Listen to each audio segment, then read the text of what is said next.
Welcome to The Explainer. Today, we're diving deep into the objective mechanics of personal sovereignty. We're going to break down the absolute necessity of embracing friction, completely destroying the illusion of safety, and finally unlocking your true, unfiltered potential. So, let's start with a pretty stark reality. You know the feeling, right? You've got the knowledge, you have the skills, you can literally visualize the exact steps you need to take to succeed. So why are you stuck in this endless loop of overthinking without taking any real action? Why does having massive potential so frequently result in absolutely zero execution? Well, every single day, you are faced with a binary choice between two completely different operating systems. On one side, you have the hive mind. This system actively seeks comfort. It avoids rejection at all costs, and it desperately relies on pre-planned scripts to feel safe. But on the other side, that's personal sovereignty. That's a state that seeks objective truth, aggressively embraces friction, and relies purely on automaticism.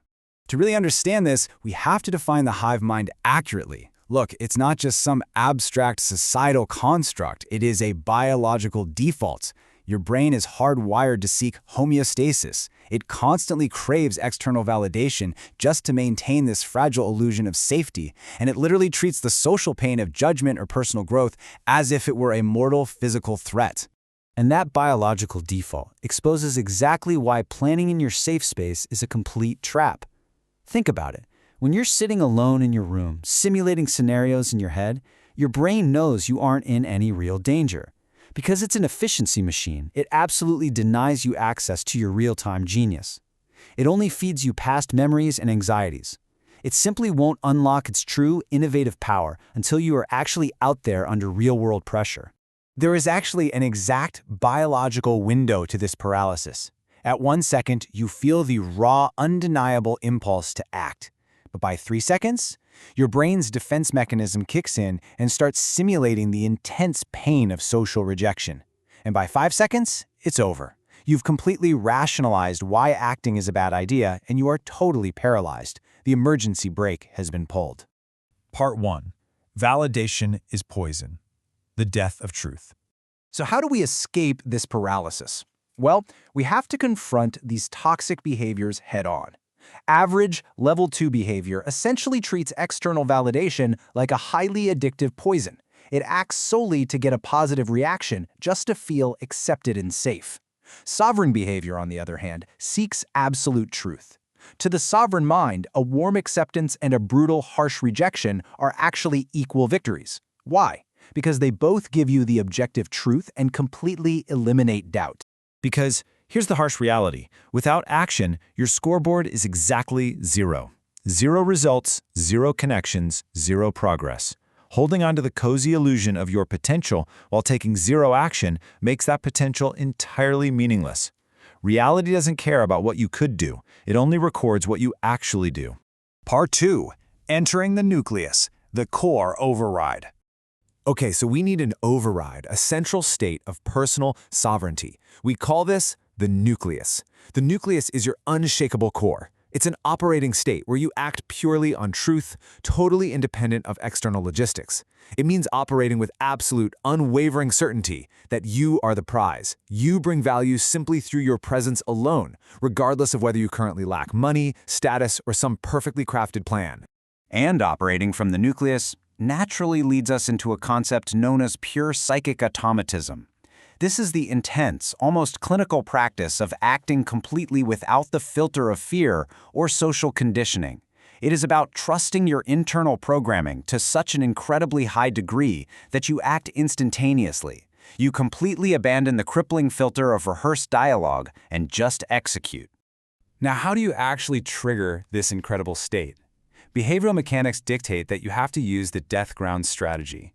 You eliminate all your escape routes. You force yourself into immediate action without any kind of script. You have to let that intense, real-time pressure trigger neuroplasticity in your brain. You step right into the unknown and you simply survive the panic. I want you to really consider this declaration. I am the script. The strategy is me. The plan is me. Just let that sink in. It completely shifts the paradigm, doesn't it? You stop relying on all that theoretical preparation. You realize that the intermediary, the self-help book, the step-by-step plan, the memorized lines, is just a crutch. Your raw, authentic presence is literally the only strategy you will ever need. Part 3. The Law of Friction. Chaos as Fuel. Now we have to sharply contrast the illusion of peace with the absolute necessity of war. In the social and business world, peace usually means blending in. It means avoiding friction, which ultimately leads to remaining entirely invisible in your own stagnation.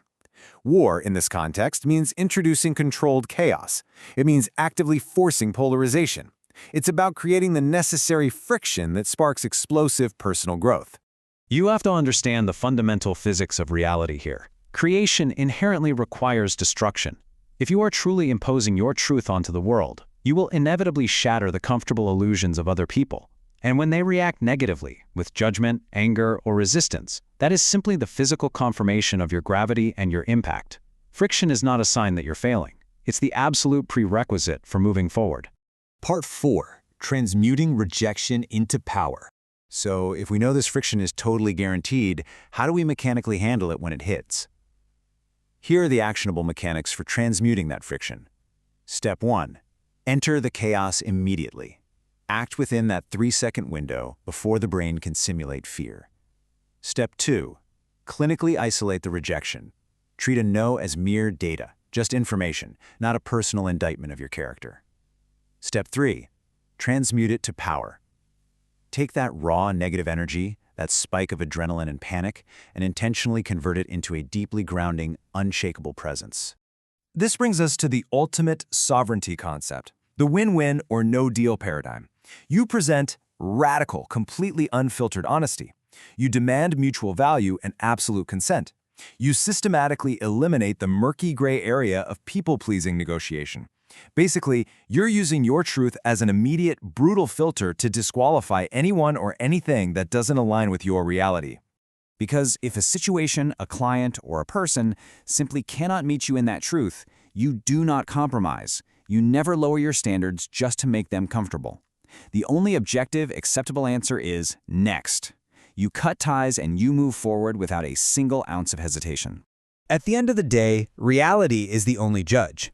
Reality does not care about your simulated plans. It doesn't care about your comfortable theories or how safe you manage to keep yourself. The physical scoreboard of your actions, the mud, the friction, the actual tangible execution is the only thing that dictates your worth and your growth. Which leaves us with this final, inescapable question. Are you ready to kill the simulator in your head? Will you continue to hide in the safety of endless preparation, or will you finally burn your scripts, step into the intense, raw friction of the real world, and let chaos forge your true potential?